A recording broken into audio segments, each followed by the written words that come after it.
ഏതാനും ചോദ്യങ്ങൾ ഞാൻ നിങ്ങളോട് ചോദിക്കുകയാണ്. ഇതിൽ നിന്നും നിങ്ങളുടെ മതവിജ്ഞാനവും പൊതുവിജ്ഞാനവും സദസ്യർക്ക് അളക്കാവുന്നതാണ്. എങ്കിൽ തുടങ്ങുകയല്ലേ? മോനെ അജിത്തലെ, നീ ക്രിക്കറ്റ് ലോകത്തിലൂടെയാണല്ലോ ജീവിച്ചു കൊണ്ടിരിക്കുന്നത്. അതിൽ നിന്ന് 5 കളിക്കാരുടെ പേര് പറഞ്ഞേ. എന്തിനാ അഞ്ചാക്കുന്നത്? ഇതാ പിടിച്ചോള്. 50 സച്ചിൻ ടെണ്ടുൽക്കർ, സൗരവ് ഗാംഗുലി, ലക്ഷ്മണൻ, ശ്രീശാന്ത്, ദ്രാവിഡ്. മോൻ ഒരു കാര്യം പറയാം. ഖുർആനിൽ 25 നബിമാരുടെ പേര് പറഞ്ഞിട്ടുണ്ടല്ലോ. അതിൽ 5 പേര് ഉല്ലുള്ളസ്മകളാണ്. ആ 5 നബിമാരുടെ പേര് പറഞ്ഞേ. അങ്ങനെ ചോദിച്ചാൽ അതിപ്പോ ഞാനിപ്പോ മദ്രസയിൽ നിന്ന് പഠിച്ചിരുന്നു. പക്ഷെ അവരൊക്കെ കുറെ കാണുമ്പോൾ ജീവിച്ചിരുന്നവരല്ലേ. ഇപ്പോൾ ഇങ്ങനെ ഓർക്കാനാ? അറിയില്ല സ്ഥിതിയെ. ഇതാണ് സഹോദരങ്ങളെ ഇന്നത്തെ മക്കൾ. ഒരു പക്ഷേ സദസ്സിലിരിക്കുന്ന നിങ്ങൾക്ക് എല്ലാവർക്കും ഓർമ്മ കാണില്ല. ഉല്ലുള്ളസ്മകൾ ആരൊക്കെയാണ് കേട്ടോളൂ. ഞാൻ പറയാം. 1 നൂഹ് നബി അലൈഹി ഇസ്ലാം, 2 മൂസ നബി അലൈഹി ഇസ്ലാം, 3 ഈസാ നബി അലൈഹി ഇസ്ലാം, 4 ഇബ്രാഹിം നബി അലൈഹി ഇസ്ലാം, 5 മുഹമ്മദ് മുസ്തഫ സല്ലല്ലാഹു അലൈഹി വസല്ലം. ഇനി സാദിഖ് പറ. നമ്മുടെ സൂപ്പർ സ്റ്റാർ മെഗാസ്റ്റാർ മമ്മൂട്ടിയുടെ ഭാര്യയുടെ പേര്? Very simple question. മമ്മൂക്കാന്റെ ഭാര്യയുടെ പേര് സുലു, ലാലേട്ടന്റെ സുചിത്ര, ദിലീപിന്റെ മതി മോനെ മതി. നീ ആ ലോകം കലക്കി കുടിച്ചിരിക്കുകയാണെന്ന് എനിക്കറിയാം. അന്ത്യപ്രവാചകനായ മുഹമ്മദ് മുസ്തഫ സല്ലല്ലാഹു അലൈഹി വസല്ലമയുടെ 4 ഭാര്യമാരുടെ പേര് പറഞ്ഞേ. പറയാമല്ല, ഞാൻ അല്പസ്വല്പം മതബോധം കൂടിയവനാണ്.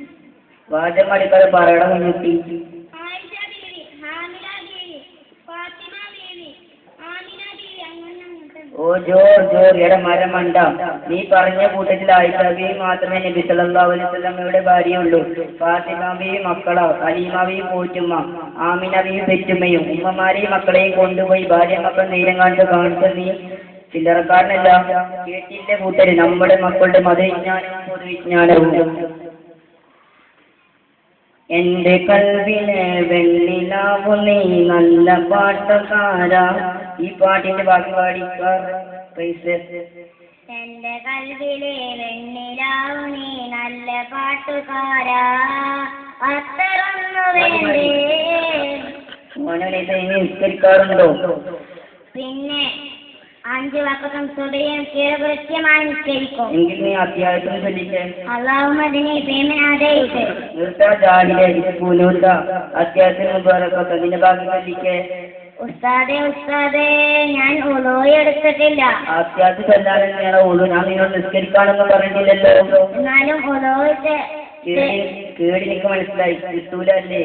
ഇതാണ് കൂട്ടരെ കഥ. എപ്പോഴെങ്കിലും ഇറങ്ങി 1-2 ആഴ്ച കൊണ്ട് നിറം വാങ്ങുന്ന ഏതാനും വാക്കുകൾ കൂടി ചേർത്ത് വായിക്കുന്ന സിനിമാ ഗാനങ്ങൾ കുട്ടികൾക്ക് മനഃപ്പാടമാണ്.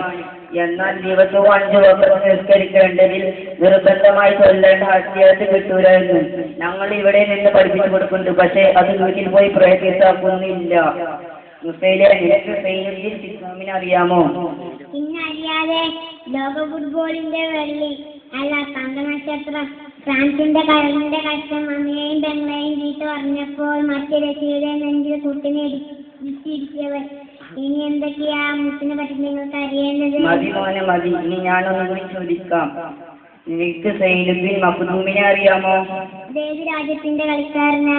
ഇദ്ദേഹം കളിക്കാരനല്ല, കാര്യക്കാരനാണ്. കേരളത്തിലെ മക്ക എന്നറിയപ്പെടുന്ന പൊന്നാനിയിൽ വന്ന് മതവിജ്ഞാനത്തിന്റെ വിളക്ക് തെളിയിച്ചവൻ. കുറെ ബുക്കുകളുടെ രചയിതാവ്. സൈനുദ്ദീൻ മഖ്ദൂമ് 1-ാമനും 2-ാമനും ഉണ്ട്. നമ്മുടെ പാഠപുസ്തകങ്ങളിൽ പോലും പഠിപ്പിക്കുന്നുണ്ട്. മദ്രസയിൽ വന്നിട്ട് ഞാൻ കണ്ടിട്ടില്ലല്ലോ. നീ മറന്നതാവും. ഏത് ക്ലാസ്സിലാ?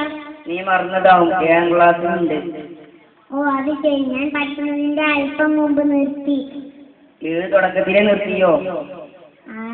അല്പം മുമ്പെന്ന് പറഞ്ഞാൽ പിന്നെ 3-ാം ക്ലാസ്സിലോ? അത് ശരി, അതാണോ അല്പം മുമ്പ്? ഇത് 4 കൊല്ലത്തെ വിടവുണ്ടല്ലോ. നീയാണെങ്കിൽ 8 കൊല്ലത്തെ. ഓരോ ക്ലാസ്സിലും 2 കൊല്ലം പുറപ്പാ. ഇനി അവസാനമായി ഒരൊറ്റ ചോദ്യം കൂടി. ഇന്ന് നബിദിനമാണല്ലോ. ഓരോ കൊല്ലവും നബിദിനം മാറി മാറി വരികയാണ്. ഈ കൊല്ലം മാർച്ചിലാണ്, അടുത്ത വർഷം ഏപ്രിലായിരിക്കും. എങ്കിൽ പറമോനെ നബിദിനം റമദാനിൽ വന്നാൽ നമ്മൾ എന്ത് ചെയ്യും? അതൊരു പ്രശ്നം തന്നെയാണല്ലോ. നോമ്പ് നോക്കി ക്ഷീണിതനെ എങ്ങനെ ജാഥ നടത്താം? എങ്ങനെ ദപ്പം മുട്ടാം? പടച്ചോനെ, മിഠായിയും ബിസ്ക്കറ്റും നഷ്ടപ്പെടുമെന്ന് ഓർക്കുമ്പോൾ തങ്കയൊരു പിടപ്പിടപ്പ്. എങ്കിലൊരു കാര്യം ചെയ്യാം. രാവിലെ സൂര്യൻ ഉദിക്കും മുമ്പ് ജാഥ നടത്താം. തീർച്ചയായും പരിപാടിയും നോമ്പ് തുറന്നതിന് ശേഷം രാത്രിയാക്കാം.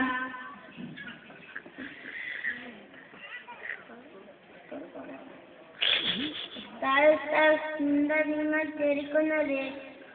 എന്നാൽ ഇതിന് നല്ല സൂസ്ത്രം നിങ്ങൾ തന്നെ പറയാം. എടാ കുഞ്ഞാണെ, ഇതാണ് നമ്മുടെ കഥ.